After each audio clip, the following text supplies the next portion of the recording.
الحمد لله الملك الحق المبين المتطهر بعظمته جبابرة الطاغين المتواضع بكبريائه وطاعة المتمردين المعترف بربوبيته سائر الخلق أجمعين والصلاة والسلام والتحية والإكرام على أشرف النبيين وخاتم المرسلين سيدنا ومولانا أبي القاسم محمد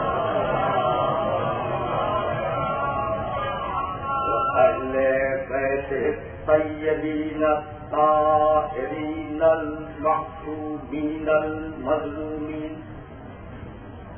أما بعد فقد قال الله سبحانه وتعالى في محكم كتابه المبين: بسم الله الرحمن الرحيم. ومن يتبع غير الإسلام دينا فلن يقبل منه وهو في الآخرة من الخاسرين.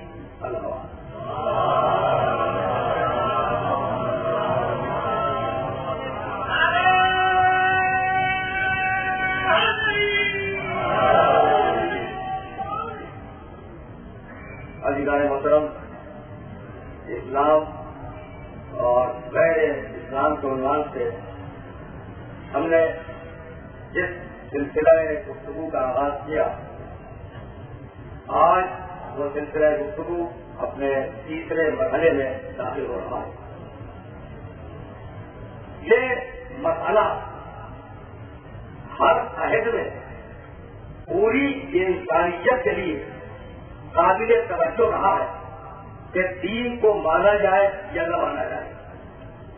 ہر زمانے میں، ہر عہد میں اور گزرتے ہوئے زمانے کے ہر موڑ پر کچھ ایسے دانشور پیدا ہوئے جنہوں نے کہا کہ دین کی کوئی ضرورت نہیں ہے، اور اس کے مقابلے پر ہر زمانے میں اور ہر عہد میں کچھ ایسے صاحبان قائم فکر بھی پیدا ہوئے جنہوں نے کہا کہ دین سے ہٹ کر انسان بہتر زندگی نہیں گزار سکتا. تو ہر عہد کا کنٹروورشل مسئلہ رہا کہ دین کو مانا جائے یا دین کو نہ مانا جائے. تو اس بات کو تو ہم بعد میں طے کریں گے کہ دین کو ماننا چاہیے یا دین کو نہیں ماننا چاہیے. پہلے یہ طے کر لیں کہ کسی بھی عہد کا انسان، چاہے وہ تجارت کرتا، خاص وہ زراعت کرتا، خاص وہ ملازمت کرتا، خاص وہ منصب اقتدار کے فائد ہو، خاص وہ حکمرانی کے منصب کے فائد ہو، اس کا تعلق کسی شعبہ زندگی سے ہو، وہ دین کو مانے یا دین کو نہ مانے. پوچھنا فقط اتنا ہے کہ کسی پیشے کا انسان دین کے بتلائے ہوئے اصولوں سے ہٹ کر زندگی گزار بھی سکتا ہے یا نہیں. مسئلہ یہ ہے کہ ہر عہد کا انسان، چاہے وہ دین کو مانے یا دین کو نہ مانے، دین کے بتلائے ہوئے اصولوں سے ہٹ کر زندگی گزار سکتا ہے یا زندگی نہیں گزار سکتا. بھائی ہر معاشرے کا ضروری اصول یہ ہے کہ جھوٹ نہ بولو، سچ بولتے رہو، ایمانداری سے معاملہ کرو، انصاف کو اپنی زندگی میں راہ دو. اگر کوئی معاہدہ کرو اس کی پاسداری کرو، اگر کوئی وعدہ کرو اس کا حصہ کرو. بھائی کوئی معاشرہ دنیا کا ایسا نہیں ہے جو ان ساری اصولوں کو تسلیم کرتا نہ ہو. اب چاہے وہ مذہب کے ماننے والوں کا معاشرہ ہو یا مذہب کا انکار کرنے والوں کا معاشرہ ہو، ہر معاشرے میں جھوٹ برا ہے، سچ اچھا ہے، بے وفائی بری چیز ہے، وفاداری اچھی چیز ہے، ایمانداری اچھی ہے، بے ایمانی بری ہے. تو میں پوچھنا یہ چاہتا ہوں کہ انسانیت کو جو یہ اصول ملے وہ کس لیے؟ اگر مذہب نہ ہوتا تو انسانیت کو یہ اصول نہیں لے سکتے تھے.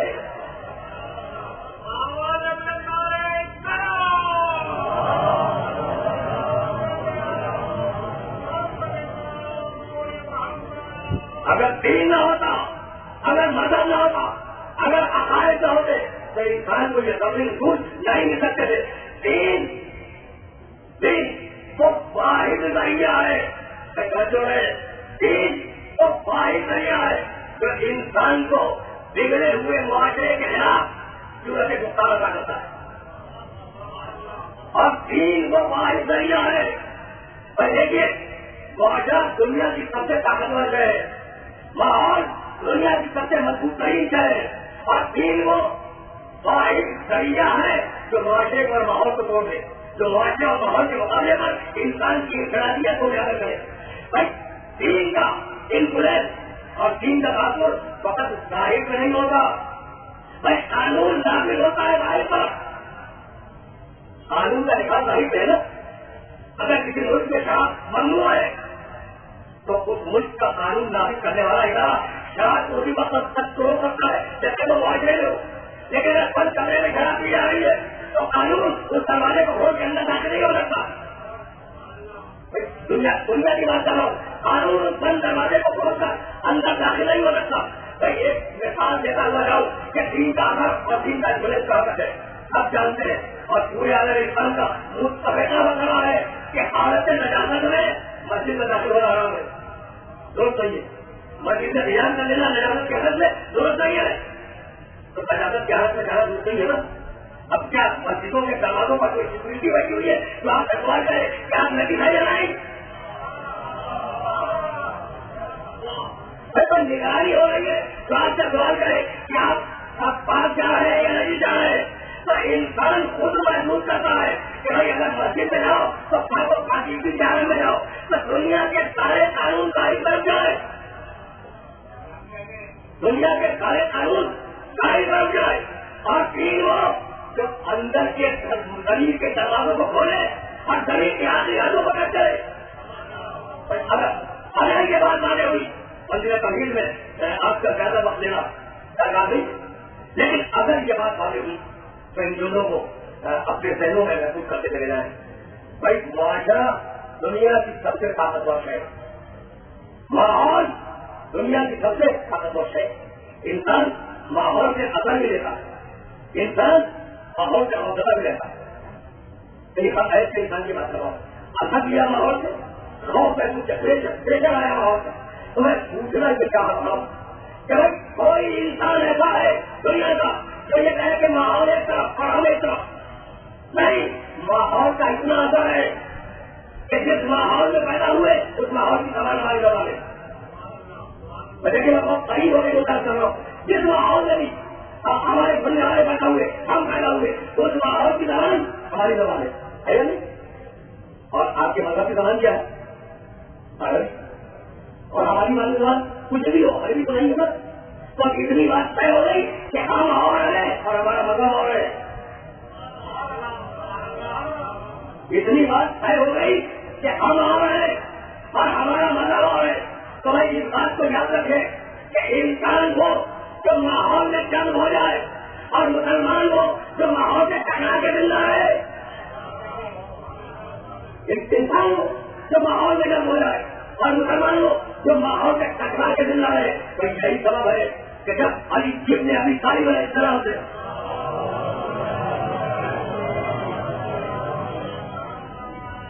یہ سوال کیا گیا کہ مولا اسلام کی کوئی ایسی تاریخ بتا دے جو یاد رہ جائے اور مختصر ہو.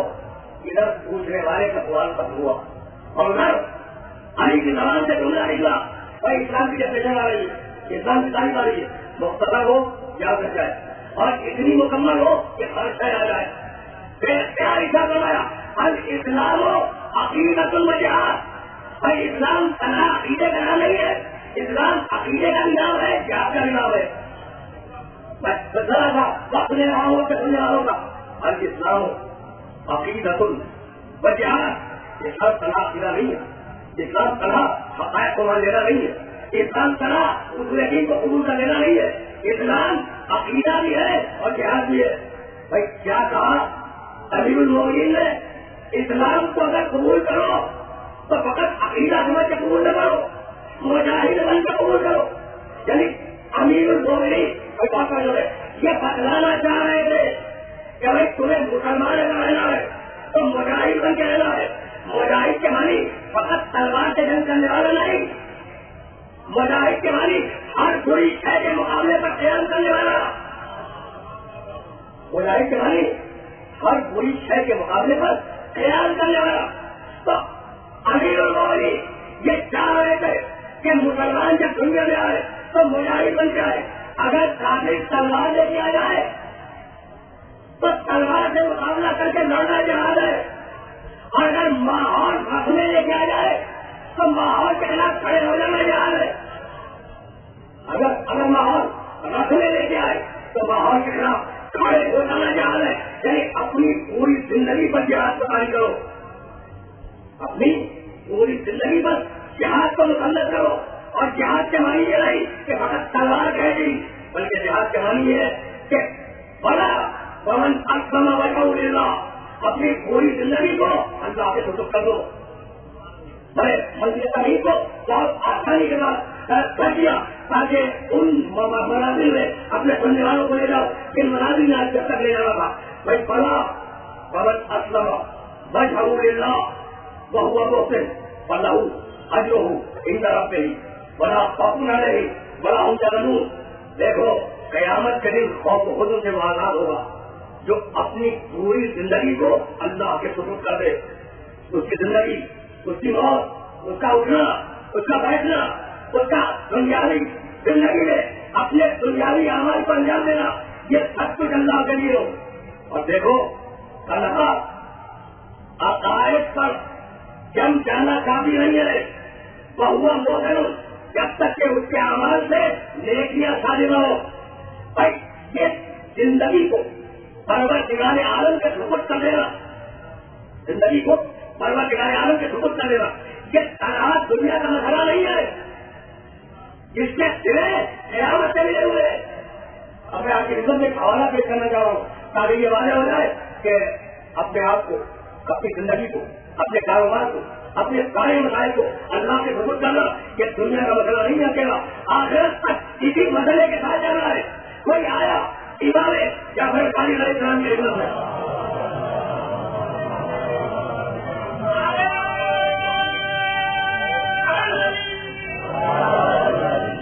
کوئی آیا اور آنے کے بعد یہ کہنے لگا کہ وطن رسول میں کل رات اسلام کے بعد مسائل پر سوچ رہا ہوں. اچھی بات سوچنا اسلام کے مسائل پر بہت اچھی بات کہا وطن رسول, لیکن میں یہ جب سوچ رہا تھا تو یہ فکر میرے دماغ میں آئی کہ جو اچھے اعمال والے ہیں, صاحبان ایمان ہیں, وہ جنت میں جائیں گے. جو برے اعمال والے ہیں, جن کے عقائد بھی برے ہیں, وہ جنت میں جائیں گے. لیکن وطن رسول جن تک اسلام کا پیغام ہی نہیں پہنچا وہ کہاں جائیں گے. دیکھیں پوری زندگی پر اللہ کو تعریف کرو, پوری زندگی پر حکم خدا کو نافذ کرو. اس کے لیے یہ دلیل پیش کر رہا ہوں اور جوابات کروا کے طور سے. جو مومن ہے وہ جنت میں چلا جائے گا, جو کافر ہے وہ جہنم میں چلا جائے گا. لیکن وہ جن تک آپ کے لانا کا پیغام نہیں پہنچا کسی بھی سبب سے, اچھے کام نہیں کیے کہ جنت کے مستحق ہو, برے کام نہیں کیے کہ جنت میں مستحق ہو. اسے کا اچھا برا تو اس وقت ہوتا جب پیغام پہنچ جاتا. تو وہ جائیں گے کہاں, تبسما امام مسکرائے, اور مسکرانے کے بعد ایک عجیب جواب دیا, کہنے لگے کہ ندائے خدا تم سے کہے گی کہ جہنم میں جاؤ. مجھے کے بعد سب صحیح سے اس جواب میں, یعنی وہ لوگ جن تک نبوت کا پیغام نہیں آیا وہ کہاں جائیں. جنت کے مستحق نہیں جس سے کہ ایمان نہیں ہے, جہنم کے مستحق نہیں جس سے کہ پیغام نہیں پہنچا. ایمان جواب میں فرماتے ان سے یہ کہا جائے گا کہ جہنم میں جاؤ. اب جیسے ہی ان سے یہ کہا جائے گا کہ جہنم میں جاؤ, ان سننے والوں میں دو رد ہوگا. کچھ سنتے ہی چلیں گے جہنم کی طرف اور کچھ سوچنے لگیں گے کہ ہم جہنم میں کیوں جائیں, ہم نے کیا کیا ہے. تو جو جہنم کی طرف جانے لگیں گے ان سے کہا جائے گا کہ آپ واپس جنت پہ جاؤ. جو جہنم کی طرف جانے لگیں گے ان سے کہا جائے گا کہ واپس جنت کی طرف جاؤ, اور جو سوچنے لگیں گے کہ ہم کیوں جائیں ان سے کہا جائے گا کہ جہنم میں جاؤ. اب سمجھ میں آیا کہ بھائی پوری زندگی کو حکم خدا کے مطابق گزارو, جہنم میں جاؤ اس پہ خدا ہے نا.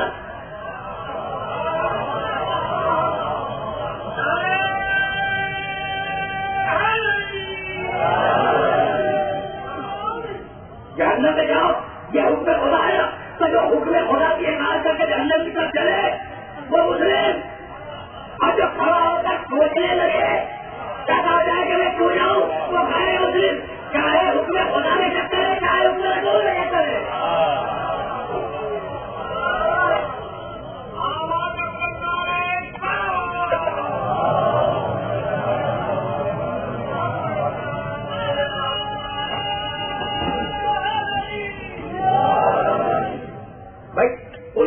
انہیں مسائل کو آپ کی خدمت میں آج گھر تک پیش کرنا ہے، جن مسائل کا تعلق اس بات سے کہ ہم اس دنیا میں خدا سے کٹ کے زندگی گزارے یا خدا کے احکامات اور خدا کی آیات کے مطابق اپنی زندگی کو مرتب کرے۔ بھائی آج کی دنیا کا خیال ہے کہ جو انسان اس معاشرے میں بے ایمان ہے وہ کامیاب ہے نا، اور جو ایماندار ہے وہ ناکامیاب ہے۔ بھائی معاشرے کو تقسیم کر لیں، جو افسر یعنی میں معاشرے کی بات کر رہا ہوں، جو افسر بے ایمان ہے وہ کامیاب، جو ایماندار ہے وہ ناکامیاب، جو کاشتکار بے ایمان ہے وہ کامیاب ہے، جو کاشتکار ایماندار ہے وہ اس معاشرے میں ناکامیاب ہے۔ ایک پورے گروہ کے معاشرے کی بات کر رہا ہوں، جو تاجر بے ایمان ہے وہ بہترین تاجر ہے، جو تاجر ایماندار ہے وہ انتہائی ناکامیاب ہے، جو طالب علم بے ایمان ہے وہ انتہائی کامیاب طالب علم ہے، جو طالب علم ایماندار ہے وہ انتہائی ناکامیاب ہے۔ بھائی ہے نہیں تو لوگ کہتے ہیں کہ ایسے ایمان کو لے کے کیا کرے جس میں نہ تاجر کامیاب ہو، نہ کاشتکار کامیاب ہو، نہ ملازمت پیشہ کامیاب ہو، نہ طالب علم کامیاب ہو، نہ افسر کامیاب ہو، نہ مکان کامیاب ہو۔ بھائی ایمان کا معاشرہ نہ کامیابی کا معاشرہ، بے ایمانی کا معاشرہ کامیابی کا معاشرہ۔ تو اسی لیے قرآن لذیذ اس بھی نہیں رکھتا، اس نے بے اختیار آواز دی کہ بھائی تم انسانوں کو نہ پائے ہو کہ یہ تاجر ہے، یہ کاشتکار ہے، یہ ملازمت پیشہ ہے، یہ طالب علم ہے، یہ افسر ہے، یہ ماہر ہے۔ ہم انسان کو تاجر کی نگاہ سے نہیں دیکھتے، کاشتکار کی نگاہ سے نہیں دیکھتے، ہم انسان کو دیکھتے ہیں انسان کی نگاہ سے۔ بسم اللہ الرحمن الرحیم، والعصر ان الانسان لفی خسر، والعصر ان الانسان لفی خسر الا الذین آمنوا وعملوا الصالحات والتواصوا بالحق والتواصوا بالصبر۔ قسم ہے گزرتے ہوئے زمانے کی جو انسانیت سے گزر رہا ہے، قسم ہے گزرتے ہوئے زمانے کی جو پوری انسانیت کے اوپر سے گزر رہا ہے۔ ان الانسان لفی خسر، انسان خطائے میں ہے۔ بھائی بہت توجہ رکھیے گا، یہ کہ بہت نازک مرحلے فکر پر اپنے سارے سننے والوں کو لے کے آ گیا۔ گزرتے ہوئے زمانے کی قسم، ان الانسان لفی خسر، ایک ایک انسان جس دنیا میں آنے والا وہ خطائے میں، کون بچا خطائے سے؟ الا الذین آمنوا، جس کے پاس ایمان ہو، وعملوا الصالحات، تو اچھا عمل کرے، والتواصوا بالحق والتواصوا بالصبر، اور جو حق کا اعلان کرے اور صبر کا اعلان کرے، جو اپنی زندگی میں حق کو برتے اور صبر کو برتے۔ تو تین بنیادیں ہیں نا، ایمان، الا الذین آمنوا، عمل صالح، وعملوا الصالحات، حق کو صبر کا برتنا، والتواصوا بالحق والتواصوا بالصبر۔ بھائی یہ تینوں جملے ذہن میں رکھے۔ اب جو انسان دنیا میں آ رہا ہے گفتگو اگرچہ سب سے عمومی سے بلند ہے، لیکن میں سننے والوں کو کسی نتیجے تک لے جا رہا ہوں۔ انسان جو دنیا میں آ رہا ہے، وہ انسان جو بچہ آیا دنیا میں وہ تاجر ہے نہیں، فقط انسان وہ کاشتکار ہے۔ بھائی گھر میں پیدا ہو گیا کاشتکار کے، لیکن جب آیا ہے تو انسان ہے نا۔ اگر افسر کے گھر میں پیدا ہو گیا تو کیا وہ افسر نہیں، انسان تو کیا لے کے آیا ہے دنیا؟ لیکن ہر انسان کا مسئلہ ہے تو کیا لے کے آیا دنیا؟ بالکل تین چیزیں لے کے آیا۔ جو بھی انسان دنیا میں آتا ہے نا، نہ تجارت لے کے آتا ہے، نہ ملازمت لے کے آتا ہے، نہ طالب علم بن کے آتا ہے، نہ افسری لے کے آتا ہے، نہ مکاسی لے کے آتا ہے۔ بس کیا لے کے آیا؟ تین چیزیں۔ ایک جسم لایا، اس دنیا میں آیا ایک جسم لایا، اس کے ساتھ ایک روح لایا، اور اس کے ساتھ کچھ تعلقات لایا۔ کیا لایا انسان دنیا میں؟ کیا لایا؟ جسم لایا جو ظاہر ہے سامنے، روح لایا جو غائب ہے۔ بھائی دو چیزیں ہو گئی، بہت سارے رکھیے گا۔ ایک جسم لایا جو ظاہر ہے، حاضر ہے، شاہد ہے، اور ایک روح لایا جو اس کے اندر غائب ہے. تو اپنے سارے سننے والوں سے پوچھنا چاہتا ہوں کہ جس میں انسانی میں 2 چیزیں, انسان میں 2 چیزیں, ایک جسم اور ایک روح, ایک ظاہر اور ایک غائب. اب یہ بتاؤ کہ جسم کی حیات روح کے سبب ہے یا روح کی حیات جسم کے سبب ہے؟ میں بات کو اور واضح کر دوں, بات کو لگا اور واضح کر دوں. بھائی جسم ہے نا ظاہر, روح غائب. اب یہ جسم جو باقی ہے وہ روح کے سبب ہے یا روح جو باقی ہے وہ جسم کے سبب؟ بھائی سوال ہے. یعنی جسم ظاہر, روح غائب. تو ظاہر باقی ہے غائب کے سبب, غائب ظاہر کی وجہ سے باقی نہیں ہے. تو ایک ظاہر لے کے آیا تو جسم ہے, ایک غائب لے کے آیا تو روح ہے. بات تو آئی نا. اور ایک تعلقات لے کے آیا کہ فلاں کا بیٹا ہے, فلاں کا بھائی ہے, فلاں کی بہن ہے, فلاں کا بھتیجا ہے. تو 3 چیزیں لایا نا انسان. انسان کون 3 چیزیں لے کے آیا؟ روح لایا, جسم لایا, تعلقات لایا. بھائی روح کے لیے کہا الذین آمنوا ایمان لاؤ, جسم کے لیے کہا وعملوا الصالحات اچھے عمل کرو, اور تعلقات کے لیے کہا کہ دیکھو باطل کے تعلقات نہ رکھنا, بس تواصل بالحق وتواصل بالصبر.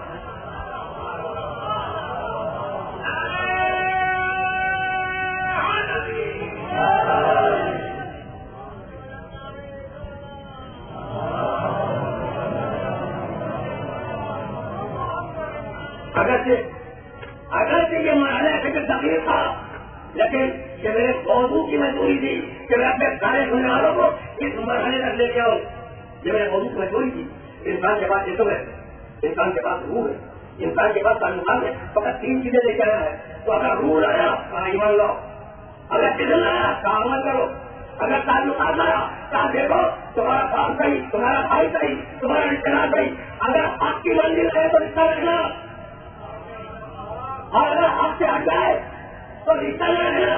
اور یہ حکم تھا قرآن مجید کا اور جو کردار کا محمد عربی کا کہ اگر پورا آخری ہو تو 50% ہونے کے باوجود دور ہو جائے, اگر 60 کا فرمان ہو تو اہل البیت میں شامل ہو کے قریب آ جائے.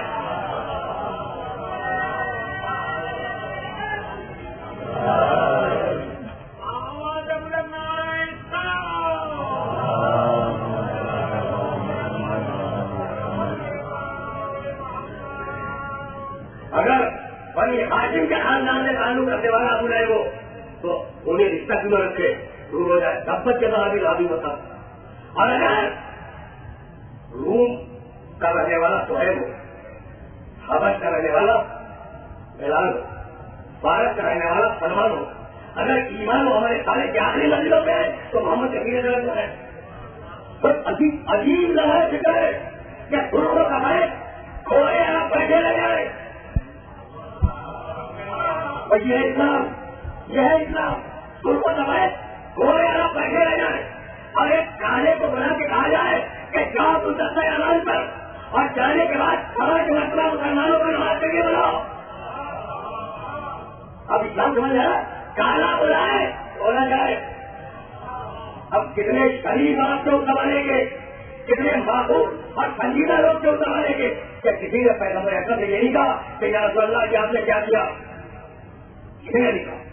بھائی رسول کے ماننے والے, رسول کے لڑائی, رسول کے چاہنے والے, رسول کے پسینے پر اپنا خون مارنے والے کسی نے یہ نہیں کہا کہ یا رسول اللہ, یا رسول اللہ یہ آپ نے کیا کیا. ہم جیسے سب کو چھپائے رہا, ہم جیسے خاندان رہا, ہم جیسے نام منظر رکھنے والے رہا, ہم اس کالے کے بلانے میں جائے تو کسی نے یہ نہیں کہا. اس لیے کہ جان رہے تھے کہ رسول جسے گلدستہ اعلان کرنے جائے دوسرا اسے نہیں اٹھا سکتا. اور یہ بات والے ہو جان رہے تھے, سارے آپ جان رہے تھے کہ رسول جسے گلدستہ اعلان کرنے جائے اسے کوئی چیلنج نہیں کر سکتا. تو جسے رسول گلدستہ اعلان کرنے جائے اسے تو کوئی چیلنج نہیں کر سکتا, لیکن رسول جسے خطیب کے ممبر میں لے جا کے کھڑا کرے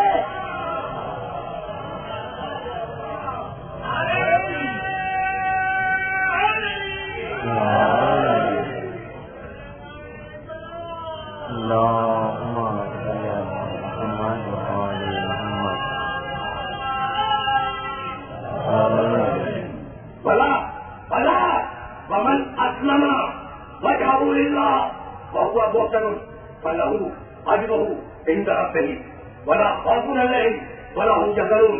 کہہ دو پوری دنیا اس بات سے آگاہ ہو جائے کہ جو اپنی پوری زندگی کو دیکھے گا. اب یہاں سے آگے جا رہا ہے. جو اپنی پوری زندگی کو سپرد کر دے اللہ کے اور پوری زندگی میں اچھے کام کرتا رہے وَلَهُ أَجْرُهُ عِنْدَ رَبِّهِ اللہ اس کے اندر کو اپنے پاس محفوظ رکھے گا. وَلَا خَوْفٌ عَلَيْهِمْ وَلَا هُمْ يَحْزَنُونَ. اور ایسا کیا جو پوری زندگی اچھے کام کرنے میں گزار دے اسے دنیا میں کوئی خوف نہیں ہوگا, اسے آخرت میں کوئی حزن نہیں ہوگا. بھائی اچھے کام ہے کیا؟ تو اگر اچھے کاموں کی فہرست گراؤ تو برابر سرکار ہے. قرآن نے آواز دی بسم اللہ الرحمن الرحیم الف لام میم ذالک الکتاب لا ریب فیہ هدی للمتقین الذین یؤمنون بالغیب ویقیمون الصلاۃ ومما رزقناہم ينفقون. یہ کتاب ہے اس میں کوئی شبہ نہیں ہے. یہ ہدایت ہے صاحبان تقویٰ کے لیے. یہ صاحبان تقویٰ کون ہے؟ اچھے کام کرنے والے ہیں کون؟ جو غیب سے ایمان رکھتے ہیں. الذین یؤمنون بالغیب جو غیب پر ایمان رکھتے ہیں. پہلی لیکن پہلا کام غیب سے ایمان رکھنا. ویقیمون الصلاۃ جو نماز قائم کرتے ہیں. ومما رزقناہم ينفقون اور ہم نے جو رزق دیا ہے اس کا انفاق کرتے ہیں. بھائی جملے کو محسوس کریں. انفاق کے معنی حکم خدا پر مال خدا کی راہ میں خرچ کرنا. غریب کے لیے, مسکین کے لیے, یتیم کے لیے, محتاج کے لیے, بیوہ کے لیے جو مال خرچ کیا جائے قرآن کی اصطلاح میں کیا ہے؟ انفاق. تو جو ہماری راہ میں انفاق کرتا ہے وہ اچھا انسان, وہ متقی ہے, وہ نیکی کر رہا ہے. بھائی آیت آئی اور بہت سے مسلمانوں نے اپنا آدھا مال, اپنا پورا مال خدا کے راہ میں لے لیا. وہ نہیں ہوا. میں یہی کرنا چاہ رہا ہوں. آیت آئی اور نزول آیت کے بعد مسلمانوں نے مال خدا کی راہ میں دینا شروع کیا. بھائی آیت کب آئی؟ انفاق کی آیت کب آئی؟ جب پیغمبر مبعوث ہوئے. جب پیغمبر نبی بن گئے جبھی تو آیت آئے گی نا.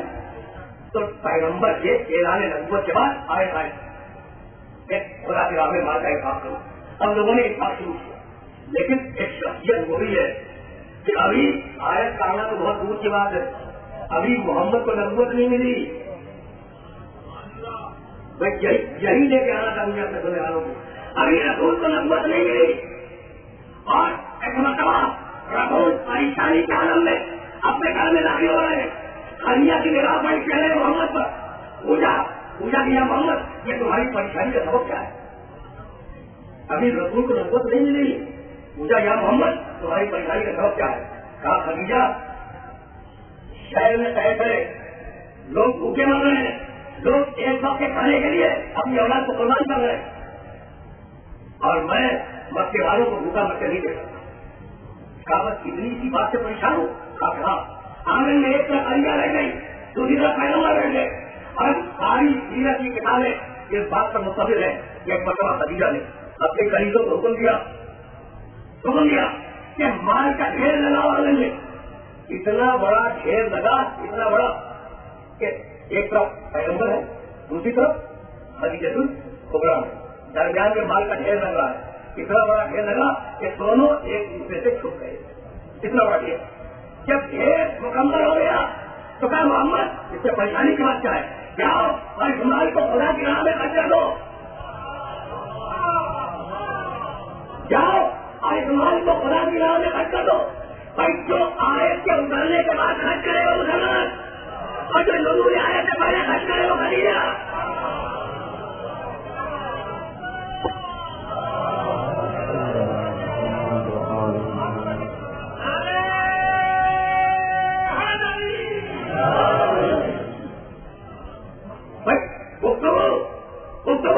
آپ جب شخصیت سے متحد ہوئی تو جملہ سننے والے بھائی جو نزول آیت سے پہلے خرچ کرے وہ خدیجہ, جو نزول آیت کے بعد خرچ کرے وہ مسلمان نہیں, جو آیت کے نازل ہونے کے بعد خرچ کرے وہ مومن, جو آیت کے نزول سے پہلے خرچ کرے وہ ظلم ہوگی.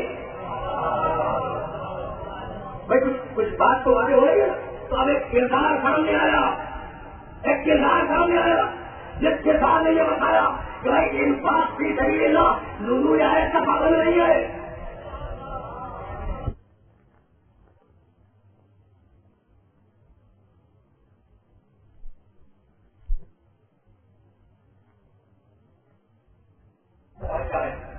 آج تو پھر سماج ہے اگر ساری یہ جو تین آئے تھے یہ سنی ہوئی اور سمجھی ہوئی آئے تھے لیکن نوجوان دوستوں کی اثر ہو اس سے ظاہر کروائی رہی لازمی سارے کا کتاب لانے والی فوراً صرف مستقیل نتیجہ یوں محمود دیتا ہے وہ بھی کان مستقی کان جو ہے پیمان رکھے. دوسرا جملہ کی ملازمت جو رواج کو قائم کرے. تیسرا آخر جملہ اور ممت رکھناؤں دلچکون اور اللہ نے جو رزق دیا ہے اسے قائم کر دے. تو مومن کی لیے علامت ہے غیب پر ایمان رکھے نماز کو قائم کرے ایمان کو حل کرے. اب چلے واپس آئے گا اسلام کی طرف. مشرکین مکہ سے معاہدہ ہوا پیغمبر کا اور وہ معاہدہ ایک صندوق میں رکھ کر بند کر دیا گیا اور وہ صندوق پہلے کعبہ میں رکھ دیا گیا اور پیغمبر ایک گھاٹی میں چلے گئے. کچھ دنوں کے بعد ایک پتہ پیغمبر نے کہا کہ کہا وہ جو معاہدہ صندوق میں رکھا ہوا تھا اس معاہدے کو قیمت سے کھا لیا گھاٹی ہے اور سوائے رب اللہ کے اس معاہدے کا کچھ بھی باقی نہیں. چچا جا کر کہتے ہیں کہنے جا کر کہ اگر محمد کی یہ بات درست نکلی تو میں محمد کو تمہارے حوالے کر دوں گا اور اگر محمد کی بات درست نکلی تو یہ جو سوشل بائیکاٹ کیا گیا ہے یہ ختم ہو جائے گا. پھر صورت حال بند ہو گئی. ایک معاہدہ تھا وہ معاہدہ صندوق میں رکھا ہوا صندوق خانے کعبہ کے اندر رکھا ہوا وہ بتا اور پیغمبر اپنے خاندان والوں کے ساتھ ایک گھاٹی میں تھے اور ان کا سوشل بائیکاٹ. چچا ادھر آئیے ابو طالب آئے کہا کہ چچا اس صندوق میں جو معاہدہ تھا غنیمت سے کھا لیا فقط لفظ اللہ باقی لفظ اللہ اور جا کے پہلے وہ چیزوں سے کہ اگر یہ میری بات جھوٹی ہو گئی تو میں محمد کو تمہارے حوالے کر دوں گا اور اگر بات سچی نکلی تو تم بائیکاٹ ختم کر دو. آئے ابو طالب کھاٹی سے نکلے چلے مکہ میں داخل. اب جو مشرکین ہے مکہ نے سارے قریش کو آتے ہوئے دیکھا تو سارے مشرکین ابو طالب کے چاروں طرف جمع ہو گئے. سارے قریش آج تو گھاٹی سے کیسے نکلے کہا کہ بھائی بات یہ ہے کہ میرے بھتیجے نے مجھ سے یہ کہا کہ جو معاہدہ اس صندوق میں رکھا ہوا ہے اس معاہدے کو قیمت سے کھا لیا. اگر میرے بھتیجے کی بات پوری نکل گئی تو میں رب کعبہ کی قسم کھا کے کہتا ہوں کہ اپنے بھتیجے کو تمہارے حوالے کر دوں گا. پر جملہ پہنچ گیا ابو طالب کا میں اپنے بھتیجے کو تمہارے حوالے کر دوں گا. بھائی کل تک بھتیجے سے اتنی واپس کہ مجھے اٹھاؤ اپنے بیٹے کو لکھاؤ. یہ وہی ابو طالب ہے نا وہی ابو طالب جو بھتیجے کو اٹھا کر اپنے بیٹے کو اس مقام سے نکال دیا کرتا وہی ہے نا.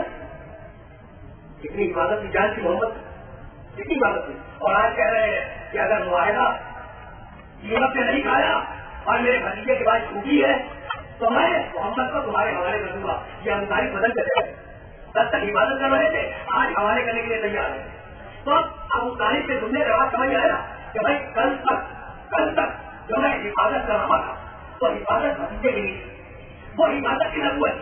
تو اب اگر میرے بیٹے کا جملہ غلط نکل گیا تو اس کا مطلب یہ ہے کہ نبی نہیں ہے اور جب نبی نہیں ہے تو حفاظت کی ضرورت کیا ہے.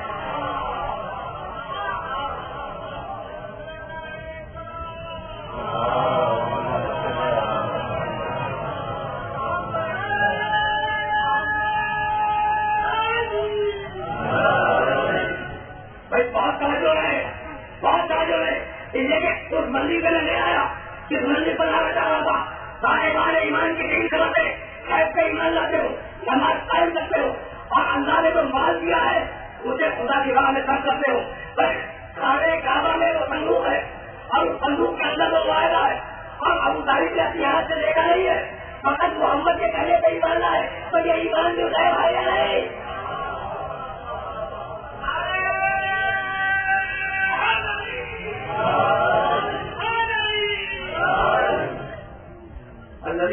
الذین یؤمنون بالغیب مومن ہو اور متقی ہو جو غیب پہ ایمان لائے.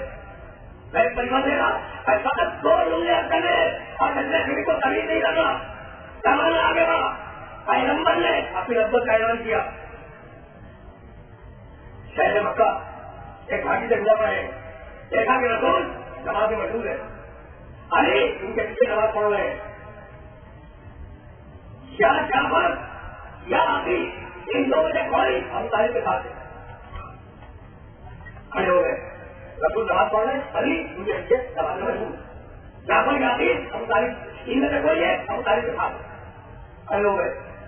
نماز ختم ہو, ابھی سے کیا تھا اس طرح ہی گھبرا جاتا کہا اللہ کی بات انہیں اپنے بیٹے کی طرف اور کہا کہ کوئی شریف ہوتا کہ محمد کی سمجھ کو کرے اس میں خیر کے علاوہ کچھ اور نہیں ہوتا. بیٹے کو حکم دے کے نماز میں کھڑا کیا. وہ ایمان بالغیب کی منزل تھی, یہ یقین صلاح کی منزل ہے.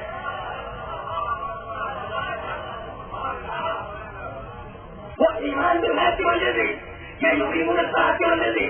اور اب زمانہ اور آگے بڑھا اور مکہ ایک مرتبہ اور ایسا شکار ہوا. مکہ ایک مرتبہ اور ایسا شکار ہوا. پیغمبر گھبرائے ہوئے چچا کی خدمت میں آئے اور کہا کہ چچا آج میں وقت نکالوں. کہا یہ بات کیا ہے؟ کہا کہ چچا بات لکھی ہے کہ وہ لوگ تو کلمہ پڑھ چکے, وہ لوگ تو میرے حلقے میں آ چکے, جو گانے اسلام میں آ چکے. چچا وہ کئی دن سے رکے ہیں. ایک مرتبہ غلام کو بلایا, کہا اس وقت مویشی کھانے میں وہ کس سے ہے؟ کہا سب کروں. کہا سارے جگہ کر دے اور بچے زمین میں دے دے. سارے اونٹ جگہ کر دے اور بتیجے کی تحریر میں دے دے. اونٹ جگہ ہوئے, پیغمبر کی تحریر میں دیے گئے. پیغمبر نے ان اونٹوں کے گوشت کو سارے زمین مکہ میں تقسیم کیا. بھائی مال ابو طالب کا خرچ ہو رہا ہے محمد کے ذریعے خدا کی راہ میں. بس دمبر رکھنا ہوں سے خود کی مثال ہے یا نہیں ہے؟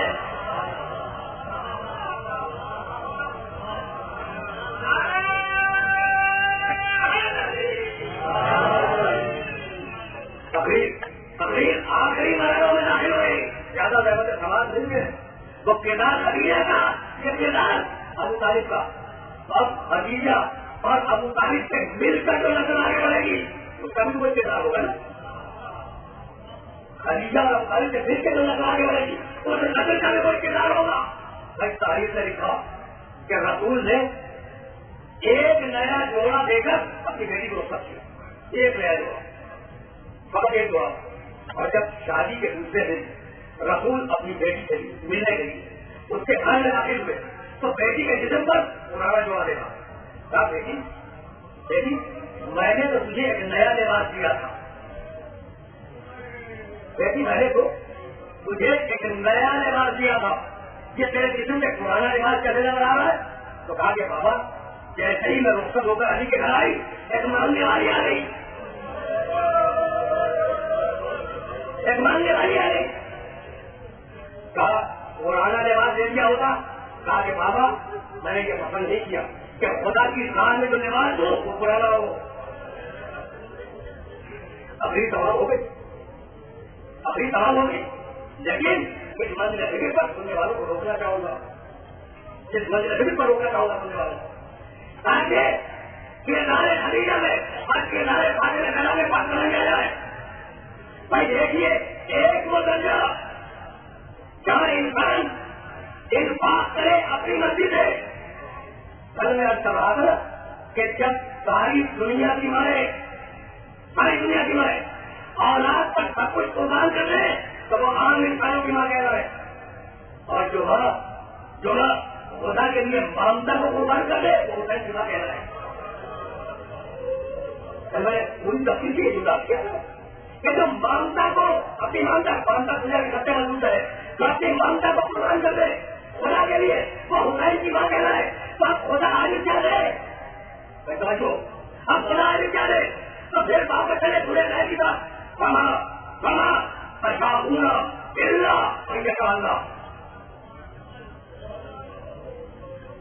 مجھے جانا ہے بتایا تھا, لیکن دو جملے تو کہا کروا دے گا. اب میں آج کہتے بہت زیادہ رہا ہوں کہ مجھے سلسلہ فکر میں ان سنگناک باتوں سے گزرنا تھا تاکہ میں موضوع کو آگے لے جا کرے. لیکن آپ سننا سنتے رہے آلے محمد تم کچھ نہیں چاہتے مگر نہیں تو خدا چاہے. اگر خدا چاہے کہ پرانا جوڑا دو تو پرانا جوڑا دے دو, اگر خدا چاہے کہ نیا جوڑا دو تو نیا جوڑا دے دو. اب آل محمد کی اپنی مرضی نہیں ہے، جو وہ چاہ رہا ہے تو کر رہے ہیں. دیکھیں دنیا سے آخرت کا سبق، دنیا سے آخرت کا سبق کما سکھاؤں گا اللہ اللہ. تم کچھ نہیں چاہتے دنیا میں، تم کچھ نہیں چاہتے، وہی چاہتے ہو جو اللہ چاہتا ہے. تو ایسے لوگ جو کچھ نہیں چاہتے صرف اللہ کی چاہ سے عمل کر رہے، جب آخرت میں جائے تو کیا ہو؟ سورہ انبیاء ان الذین سبقت لہم من الحسنی اولئک عنہا مبعدون. جس دنیا میں ہمارے حکم پر جو ہر نیکی میں سبقت کرتے رہے ہیں انہیں ہم جہنم سے دور رکھیں گے قیامت کے دن. بھائی یہ کون ہے جو جہنم سے دور رکھے جائیں گے؟ بھائی یہ وہی ہو سکتے ہیں نا جو دنیا میں نجاستوں سے دور رکھے گئے. مجھے نہیں معلوم کے بعد مجھے پوچھا نہیں، لیکن میں اس مسجد کو رکوں گا نہیں، مجھے بتایا تو جانا ہے وہ ایک دوسرے کے ادارے کا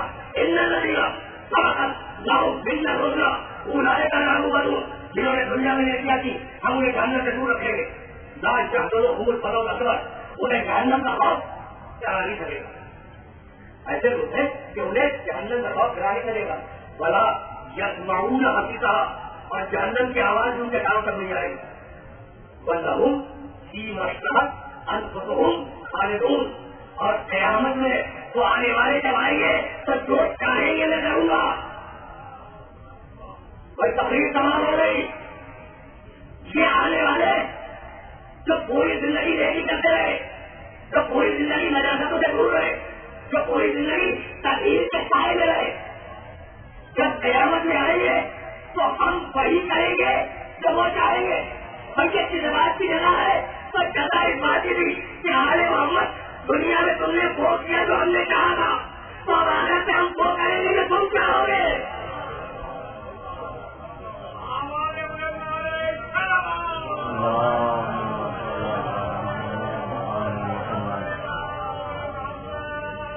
تم نے دنیا میں وہ کیا جو ہم نے کہا.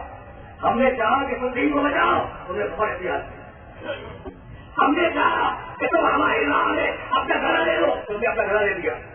ہم نے چاہا کہ وقت تمہارا گھر ہماری راہ میں آئے تو تم نے بادشاہ ٹوٹے میرے بیچ دیے. ہم نے چاہا کہ تم اس گلے کو بھی میدان میں لاؤ جو شکواہے کا گلا، اس گلے کو بھی لے کے آؤ تو اگر کیا سیوا نہیں کیا گیا مگر اس گلے میں رسی والی گئی. ہم نے کہا کہ تم اگر بیٹی کو عزیز رکھتے ہو تو ایک بیٹی کو مہینے میں چھوڑو، ایک بیٹی کو ساتھ لے جاؤ، اور تم نے وہ کیا. تو اب آنے والوں اس آخرت میں ہم کو کریں گے تو تم چاہو گے. بھائی بات تو آگے ہوئی، تو اپنی آخری منزلوں سے صحیح ہو گئی تو بہت دور دوروں کی ضرورت.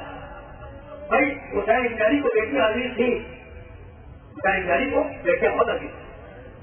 اور عجیب و غریب بات یہ کہ حسین انجاری نے اپنی ساری بیٹیوں کے نام فاطمہ کر کے نام رکھا، سب کا نام فاطمہ، کبرا غصہ. یہی سکینہ یہ نسل ہے، نام اس کا بھی فاطمہ ہے. رقیہ یہ نسل ہے، نام اس کا بھی فاطمہ ہے. حسین کی ایک بیٹی زینب بھی تو حسین جس کی خبر زمین چڑھائی جاتی ہے، اس کا بھی نام فاطمہ. اور وہ بیمار بیٹی جسے حسین انجاری مدینے میں چھوڑ کے جا رہے ہیں اس کا نام بھی فاطمہ تھا. فاطمہ کبرا. تقریر تمام ہو گئی. ام البنین سے رخصت ہوئے، ام سلمہ سے رخصت ہوئے. بہت دو دنوں کی محنت ہے.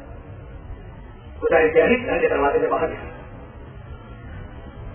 جب دروازے سے نکل رہے تھے، دیکھیں جملہ مقصد کی روشنی کر رہا ہوں، جب دروازے سے باہر نکل رہے تھے تو کسی دروازے کی پوچھ سے حسین کے کانوں میں سسکیوں کی آواز آئی.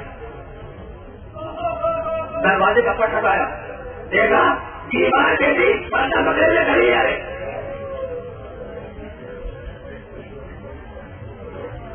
فاطمہ کبرا کو خدا انجاری کا درجے طرح ہے، اس کے سر کے ہاتھ ہے.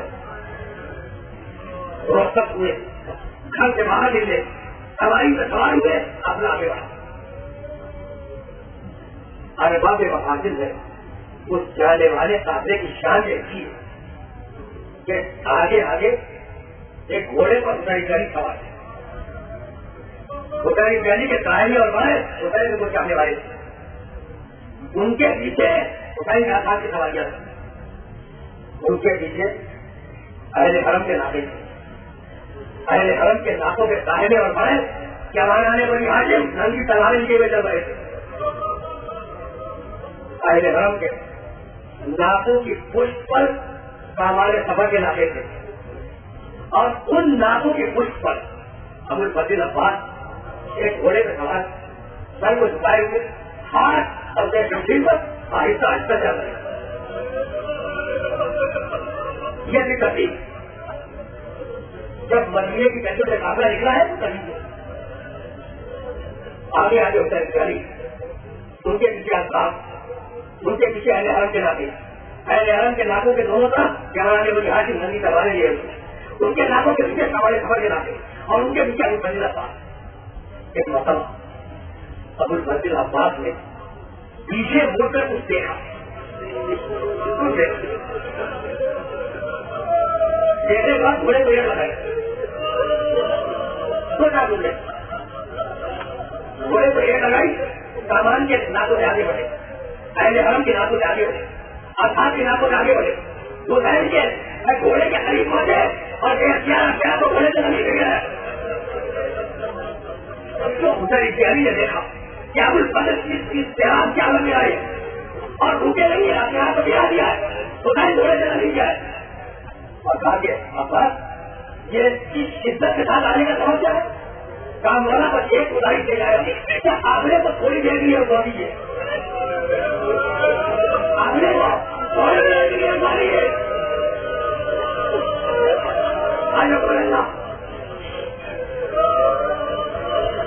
کہاں پر بھائی ابھی تو قافلہ مدینے سے نکلا ہے. ابھی تو قافلہ کیا سبب ہے کہ تم قافلے کو رکوانا چاہ رہے ہو؟ اب بات سے سوال سے جواب نہیں دیا. مڑ کے قافلے کے پیچھے دیکھا. اب تو میں نے دیکھا تھی تو دیکھا دیوار بیٹی لے کر آ رہی ہے.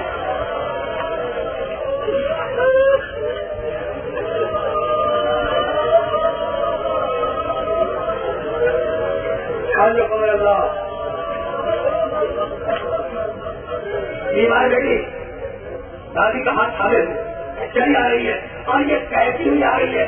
میدان نہیں آ رہی. بابا کوئی نہیں ہے بابا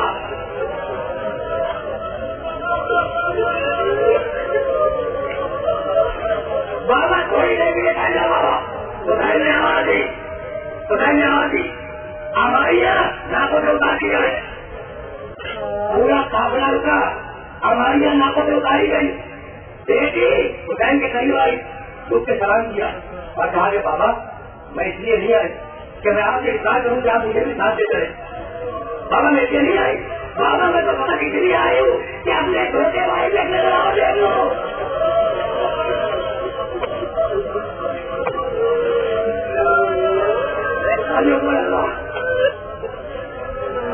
میں اس لیے آئی کہ اپنے چھوٹے بھائی دیکھنے لگا دیکھ لوں. باپ کو سلام کیا. گھوڑے کی خدمت میں رہی. گھوڑے کو سلام کیا. رات کے بعد آئی. بچے کو گود میں لیا. پیار کیا. ہماری جو حلقے سے باہر آئی. اگلی حلقے کو سلام کیا اور کہا بھیا کیا ہے وہ میں اقرار نہیں کروں گی کہ مجھے ساتھ لے چلو لیکن بس وہی یہ سمجھنا ہے جو ہر بہن کے دل میں ہوتی ہے جب تمہاری شادی رات میں طے ہو جائے تو اپنی دیوار بھائی کو ہو جانا.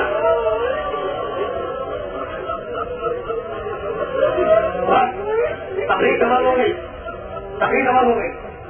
خدائی کو بتا دیتی میں نے ایک ٹکڑا سے روکا دوں ان میں آواز سے روکا دوں. علی حضرت کا دھران کیا. ابھی وزیر آباد کو دھران کیا.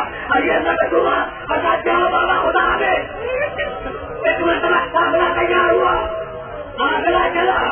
ادھر قافلہ چلا اور ادھر ایک مرتبہ شادی نے ہاتھ ہلانے کا کہ بیٹی گھر واپس چلو. کروڑوں کے پاس دھرنی امر قافلہ نکاؤ جو ہو جائے. قافلہ نکاؤ جو ہو جائے. قافلہ سوارے مدینہ سے دور ہوا. ایک مرتبہ قافلے سونا الگ کھا کے گر گئی. مقصد کی بات یہ ہے کہ قافلے کے لاکھوں کی ٹاپوں سے ہوتی ہوئی مٹی سونا کے پالوں میں آگے کرنے لگی.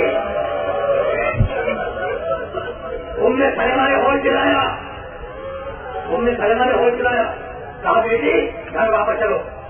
فاطمہ کبریٰ سلمہ کے ساتھ گھر واپس آئی. 28 رجب کو فاصلہ چلا تھا.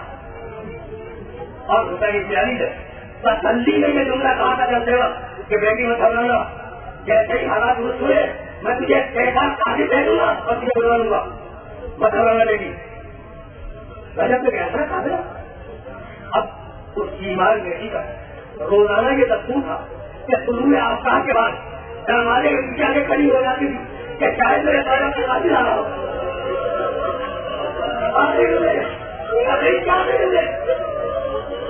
شاید میرے بارہ کا قاضی آ رہا ہو. شاہجہاں گزرا، رمضان گزرا، شوال گزرا، میقات کا مہینہ گزرا، ذوالحجہ کا مہینہ گزرا. ایک مرتبہ جیسے لوگوں کے مدینہ پر وہاں کا چاند گزرا ہوا روتی ہوئی ان کے دھرموں کے پاس آئی. کہا کہ دادی اب تک نہیں ہو رہا ہے دادی.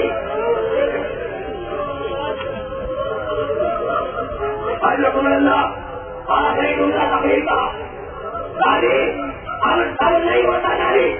یہ کہہ کے لکیر خط لکھا. بسم اللہ الرحمن الرحیم. یہ خط ہے فاطمہ زہرا کی طرف سے اپنے بعد خدائی پیاری کے نام. اور خط ایک قاضی کو دیا کہ میرا بابا جان بھی جائے اس خط کو لے لینا. محرم کی پہلی تاریخ گزری، دوسری تاریخ گزری، تیسری تاریخ گزری، زمانہ گزر رہا ہے. اب آج وہ کے دن خدائی پیاری علی اکبر کو دعوت کر کے علی اکبر کی دعوت کے سرانے بیٹھے ہوئے ایک بابا دور سے کسی نے آواز دی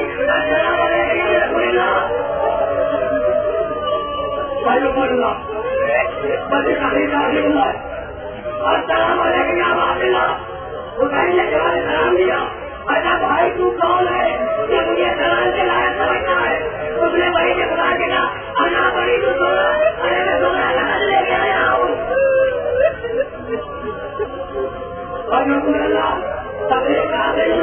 میں سونا کہاں سے کہہ رہا ہوں. خدائی پیاری نے سونا کہاں کیا خط کھولا. بسم اللہ الرحمن الرحیم. یہ خط ہے فاطمہ زہرا کی طرف سے اپنے باپ خدائی پیاری کے نام. بابا سب سے آپ گئے ہیں آپ کی خیریت معلوم نہیں ہوئی اور بابا سب سے پہلے میرے چھوٹے بھائی بس یہ سننا تھا کہ قاضی کے ہاتھ کو کھڑے کے لے چلے ننگی طور پہ